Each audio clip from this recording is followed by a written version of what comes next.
गुजारो और खुश रहो। सत्संग कर लो, भजन कर लो, भगवान का चिंतन करते हुए पैसे भी कमाते रहो।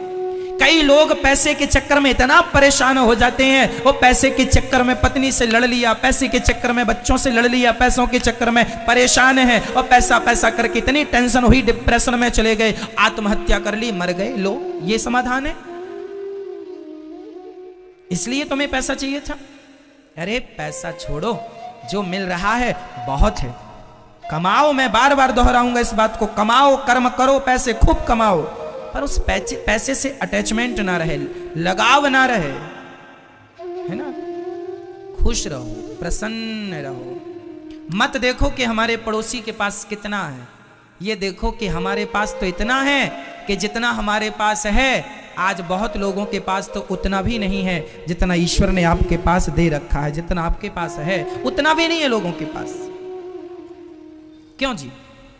भैया आप लोगों ने जो साड़ी पहन रखी है, बताओ कितने की है? बोलो, हम सुन लेंगे। कितने की? 500 की, 1000 की, 5000 की, 10,000 की, 20,000 की, क्या 1 लाख की? बताओ मैया आपकी साड़ी कितने की है? 600 की है? वो मैया की साड़ी 600 की। आप बताइए आपकी साड़ी कितने की है? 500 की है? आपकी कितने की है? 1000 की है? मैया आपकी साड़ी कितने की है?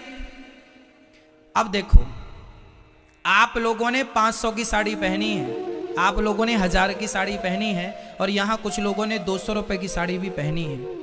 लेकिन आपको आश्चर्य होगा ये जानकर कि आज भी भारत में ऐसे लोग हैं जो 200 की भी साड़ी नहीं पहनते, बल्कि जब आप उतार कर उन्हें देते हैं तो आपकी उतारन साड़ी वो पहनने को मजबूर हैं। वो तो 200 के भी नहीं खरीद पाते। उनसे आप लोग बहुत अच्छे हैं। ईश्वर ने आपको जहां रखा है ना, बहुत अच्छे हैं आप लोग। क्यों जी? आज भी भारत में ऐसे लोग हैं ना, जो आपके कपड़े जो आप उतार के रख देते हैं उसी को लोग पहन लेते हैं। बाजारों में ऐसी बाजारें भी होती हैं जहां पुराने कपड़े बिकते हैं। हाँ या ना? कम से कम आप तो 200 की साड़ी पहन लेती हो ना मां। खुश रहा करो। देखो, दुखी रहने का तो फिर बहुत सारे रास्ते हैं। जिसे दुखी ही रहना है उसके लिए भी बहुत सारे रास्ते हैं। आदमी तो दुखी रहता कि हमारी पड़ोसन तो 5000 की साड़ी पहन रही है, तो ये देखोगे तो दुखी रहोगे। और ये देख लोगे कि देखो हमारे घर में जो काम वाली बाई है, उसके पास तो बेचारी के पास 200 रुपए भी नहीं है। वो तो कैसे मेहनत करके अपना जीवन गुजार रही है। तुम्हें तो किसी के घर में झाड़ू पोंछा करने नहीं जाना पड़ता, उन लोगों को तो दूसरों के घर में झाड़ू पोंछा करने भी जाना पड़ता है। फिर भी आप रोती हो कि नहीं मिला, नहीं दिया ईश्वर ने। क्या नहीं दिया तुम्हें? खुश रहने के भी बहुत बहाने हो सकते हैं और दुखी रहने के भी बहुत बहाने हो सकते हैं। आपको कौन सा बहाना ढूंढना है, दुखी रहने का या सुखी रहने का? मेरी मां, हर हाल में प्रसन्न रहो, यही तुम्हारी सबसे बड़ी अमीरी है। यही अमीरी है। खुश रहो, हर हाल में प्रसन्न रहो।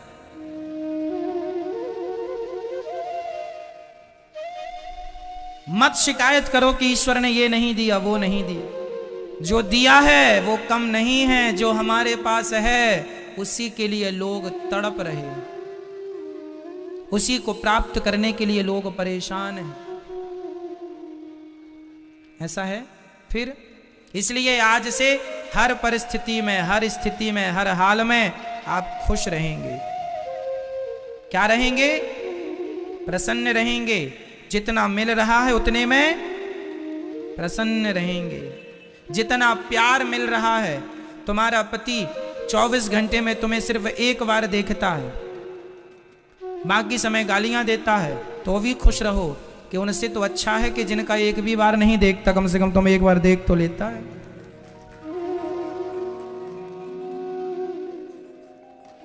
हर जगह प्रसन्नता के बहाने खोजे जा सकते हैं, लेकिन हम लोग प्रसन्नता के बहाने ना खोजकर सदा नेगेटिविटी सोचते हैं, नकारात्मकता लेके आ जाते हैं। हम दुखी होने के बहाने ढूंढ लेते हैं। आत्मदेव जी के कोई संतान नहीं थी, कोई कष्ट नहीं था, संतान नहीं थी, चलो माना कि ये कष्ट था, पड़ोसियों ने बड़ा परेशान किया, तुम्हारे बेटा नहीं है बेटा, ताने इतने मारे, आत्मदेव जी आत्महत्या करने जाने लग गए। संत जी ने एक फल दिया, पत्नी को खिलाना, धिक जीवितम प्रजाहीनम धिक ग्रहम च प्रजा विना धिक धनम चानपत्यस्य धिक कुलम संतति विना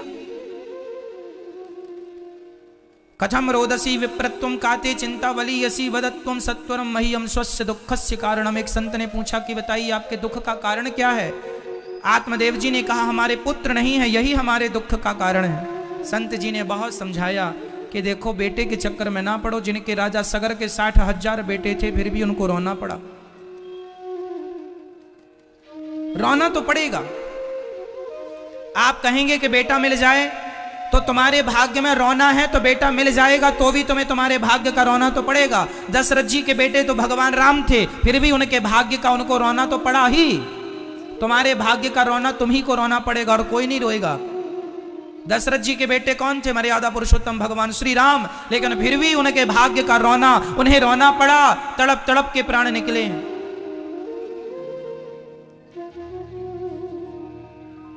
किसका भाग्य बदल गया है मुझे बताओ?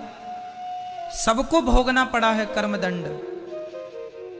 इसलिए खुश रहो, प्रसन्न रहो, जैसे रखें राम जी रहना चाहिए और सीताराम सीताराम कहना चाहिए। लिखा किस्मत में मिटता नहीं, मिटाने से समय को काट लो भैया किसी बहाने से, समय को काट लो बस।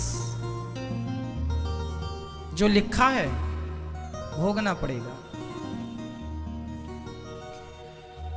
पत्नी को फल दे दिया आत्मदेव जी ने, पत्नी ने फल खाया नहीं, गाय को खिला दिया, सो गाय गर्भवती हो गई। देखो संत ने फल दे दिया था कि इससे बच्चा होगा, भाग्य को बदल दिया संत ने अपनी भक्ति के बल पर भाग्य में नहीं होए तो नहीं ही मिलता। आत्मदेव जी की पत्नी खा लेती धुंधली फल, बच्चा हो जाता, पर नहीं खाई, गाय को खिलाया तो गाय को बच्चा हो गया। नाम रखा गौकर्ण, कान गाय की तरह थे, शरीर दिव्य था, गौकर्ण। धुंधली के बहन को बेटा हुआ, उस बच्चे को पैसे से खरीद लिया धुंधली ने और उसका नाम रखा धुंधकारी। जब दोनों बड़े हुए तो यज्ञ काले न तऊ जातऊ तरुणौ तनया बुभौ गौकर्णः पंडितो ज्ञानी धुंधकारी महाखलः। धुंधकारी महान दुष्ट, गौकर्ण जी बड़े ज्ञानी, धुंधकारी इतना बिगड़ गया, शराब पीने लगा, सुरा सुंदरी का सेवन करने लगा। अंत में पिताजी को लाठियां बरसाने लगा कि चलो पैसे दो, चलो पैसे दो, चलो पैसे दो। पिताजी ने कहा कहां से पैसे लाएं, कहां से पैसे लाएं?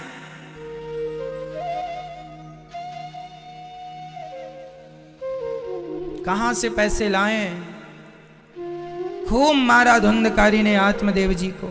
आत्मदेव जी रोने लगे, विधाता बेटा नहीं था तो भी रोना पड़ा, और आज बेटा मिल गया तो भी रोना पड़ रहा है कि बेटा क्यों मिल गया ऐसा दुष्ट।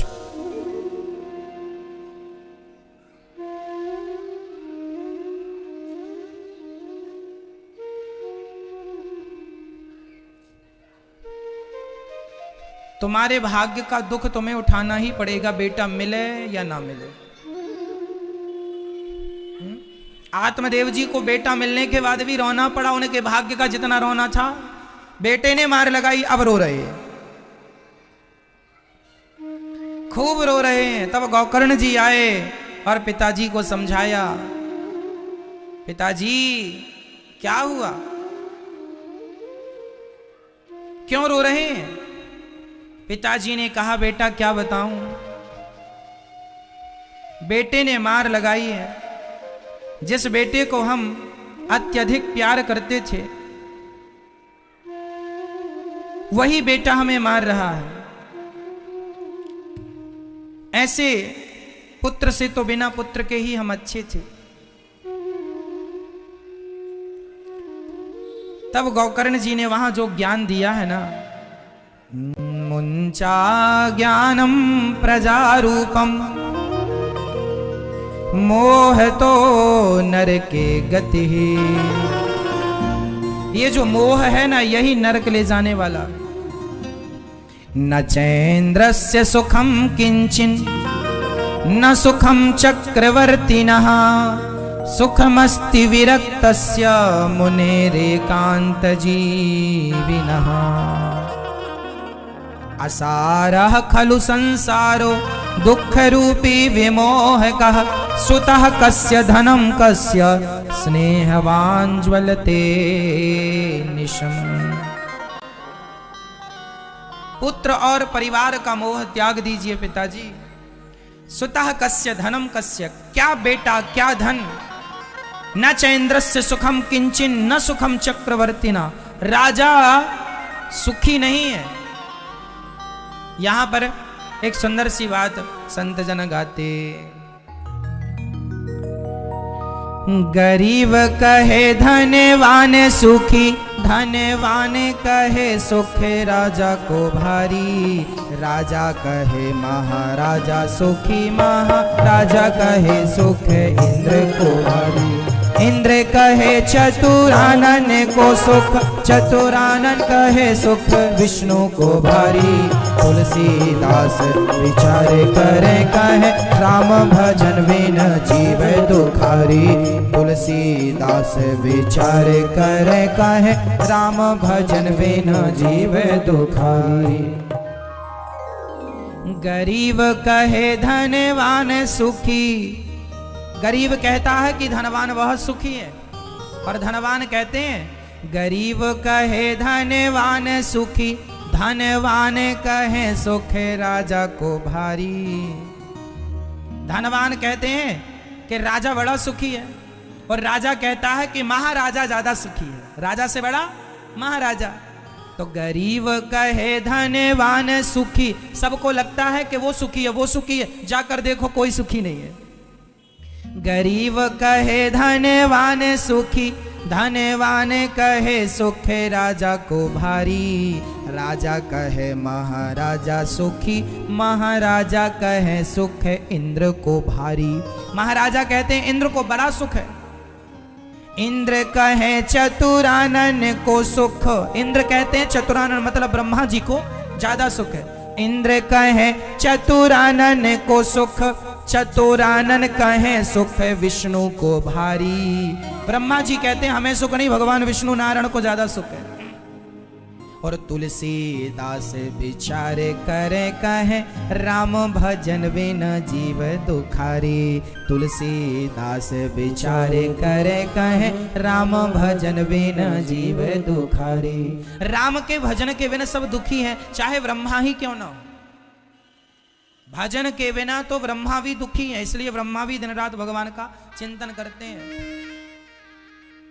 इसलिए भगवान शंकर भी दिन रात आंख बंद करके भगवान के ध्यान में ही रहते हैं। सदा वसंतम हृदयारविंदे भवम भवानी सहितम नमामि।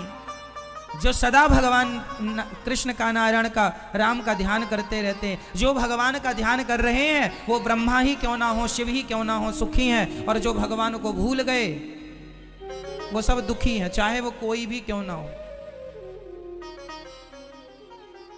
इसलिए पल भर के लिए भगवान को ना भूलो और सदा कहते रहो हे नाथ मैं आपको कभी भूलूं नहीं। बोलो हे नाथ, जोर से बोलो। मेरी माँ आज एकादशी है क्या? क्यों आज एकादशी तो नहीं है? मैया बोलो हे प्रभु, हे नाथ मैं आपको कभी भूलूं नहीं। हे श्रीमन नारायण मैं आपको कभी भूलूं नहीं। रोज कहो हे नाथ मैं आपको कभी भूलूं नहीं। हे श्याम सुंदर मैं आपको कभी भूलूं नहीं। हे श्री सीताराम मैं आपको कभी भूलूं नहीं। हे श्रीमन नारायण मैं आपको कभी भूलूं नहीं। सदा स्मरण करो भगवान का।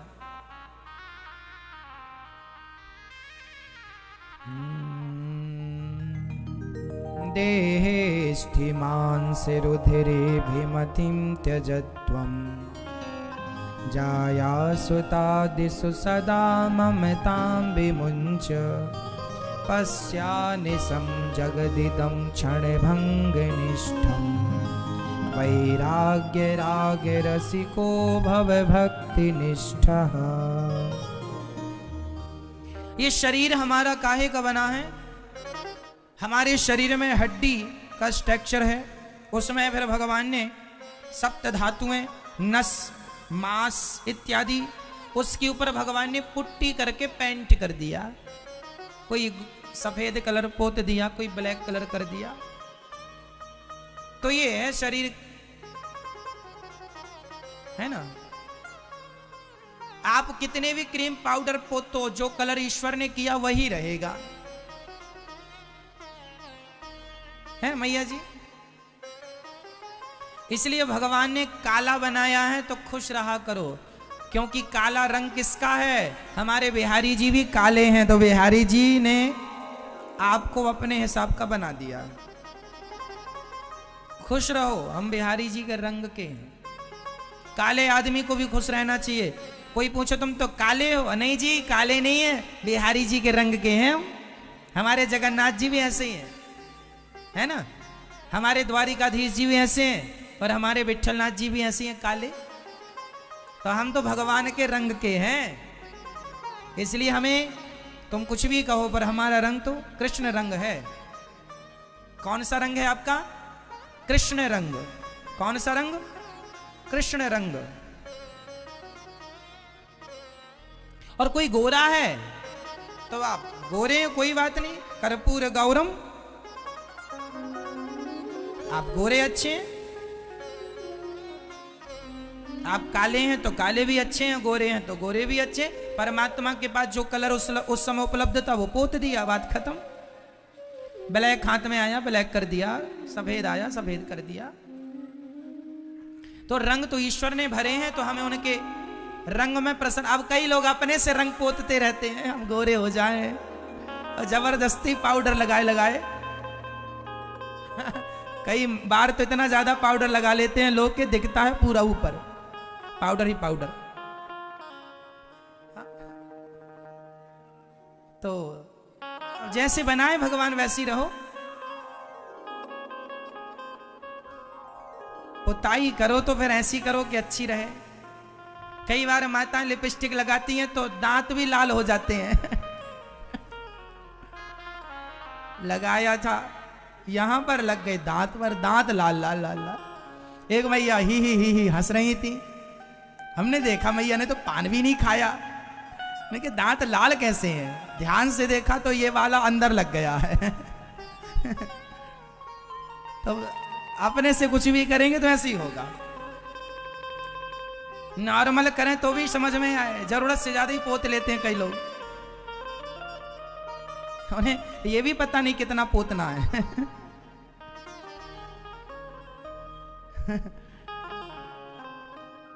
तो अच्छा है। जैसे में तुम्हें खुशी मिला वैसा करो, कोई बात नहीं। पुताई से खुशी मिल रही है, पोत लो, खुश रहो बस, ही करते रहो बस मैं ये बोलो ही ऐसी करो बस, ऐसे खुश रहा करो। कोई फर्क नहीं पड़ता कि आपने कितनी पुताई की है, बस खुश रहो। जैसे में खुशी मिले वैसा करो।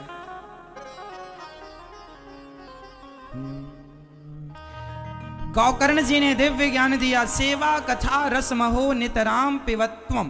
पिताजी सेवा करो और कथा सुनो, यही जीवन का सार है। सेवा करते रहो, भगवान की कथा सुनते रहो, यही जीवन का सार गौकर्ण जी समझा रहे हैं आखिरी लाइन में। सेवा कथा रस महो नितराम पिबत्वम, बात खत्म। ये जिंदगी ऐसी है, जो समय सेवा में लग जाए वही सार्थक है ना मैया जी। हमारा समय कहां लगे? सेवा में। और हमारा समय कहां लगे? भगवान की कथा में। हम कथा करें, कथा सुने। आप लोग रोज कथा सुनते हो कि नहीं? रोज नहीं सुनते? मैया आप रोज नहीं सुनती हो कथा? सुनती हो ना? जो रोज नहीं सुनते ना, उनको भी चाहिए कि 10 मिनट का ही समय निकालो पर सुना करो।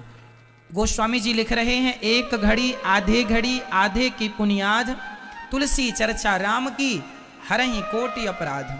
जो हम दिन भर में पाप कर लेते हैं, वो 10-20 मिनट कथा सुन लो भगवान की, उस कथा से ही वो पाप नष्ट हो जाएंगे। ये सत्संग की महिमा बताइए शास्त्रों में।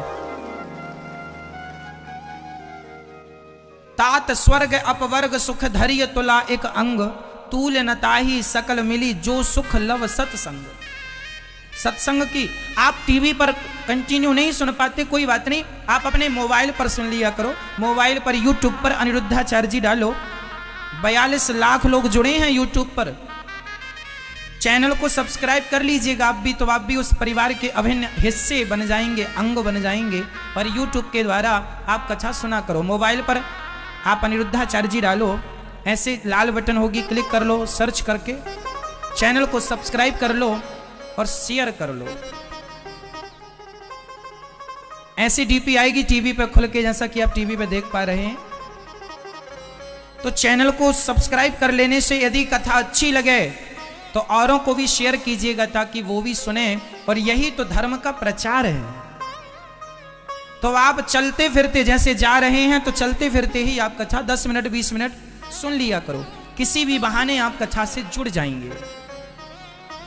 काम करते हुए, जैसे रसोई में रोटी बनाते हुए कथाएं सुनते रहो। आते जाते खाते कुछ भी, बिस्तर पर लेटे हैं, कथा चालू कर ली और बिस्तर पर लेटे लेटे सुनते रहे। कथा लोरी का काम भी करती है। आप कथा को सुनते सुनते सो भी, जिनको नींद नहीं आती, कथा सुनना स्टार्ट करो, लेटे लेटे अपने आप नींद भी आनी शुरू हो जाएगी। ये लोरी का भी काम करती है। तो ये दास अनिरुद्ध आपको लोरी भी सुना देगा। कथा ही लोरी है। धीमी आवाज कर लो मोबाइल में, वो कथा सुनो, लोरी का काम करती रहेगी।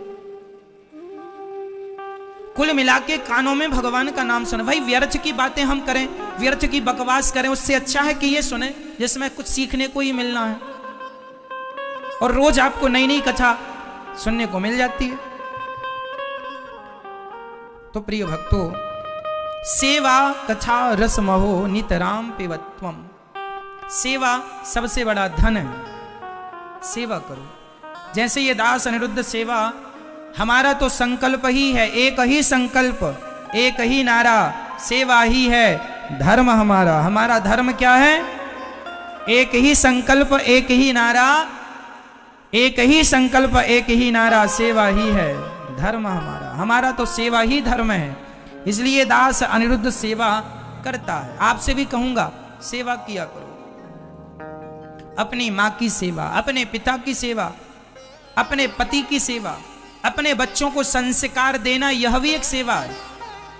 और इसके संग यहाँ वृद्ध माओं की सेवा आप कर सकते हैं। यहाँ हजारों लोग भोजन करने, संत लोग रोज सुबह सुबह आते हैं। आप भी अन्य क्षेत्र से अपने आप को जरूर जोड़िएगा, ताकि आपकी रोटी आप खाएं, उसके पहले आपकी रोटी पहले ये संत लोग खाएं। ऐसी आप सेवा, अपने आप को सेवा से जोड़िएगा। सेवा जरूरी है। यहां हजारों संत रोज भोजन करते हैं।